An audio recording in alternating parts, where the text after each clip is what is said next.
ఓం శ్రీ మహాపరలోకవాసాయ నమో నమః.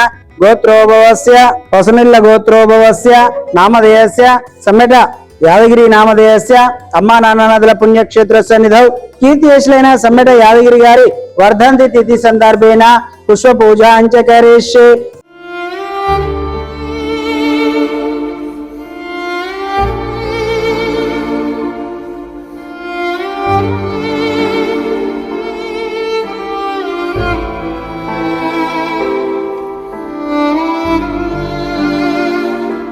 నమస్కారం అండి. మేము మేడిచల్ల గ్రామస్తులం. ఈరోజు మా నాన్నగారి వర్ధంతి సందర్భంగా ఆయన్ని గుర్తుగా ఆయన యొక్క ఆత్మకు శాంతి కలగాలని ఈ అమ్మా నాన్న అనాథ ఆశ్రమంలో ఉన్న అనాథలైన వీళ్ళకి మతి స్థిమితం లేదు, వీళ్ళకి ఒక పూటైనా మా వంతు కడుపు నిండా భోజనం పెట్టాలన్న ఉద్దేశంతో ఇక్కడికి రావటం జరిగింది. చాలా ఇక్కడ సంతోషంగా అనిపించింది.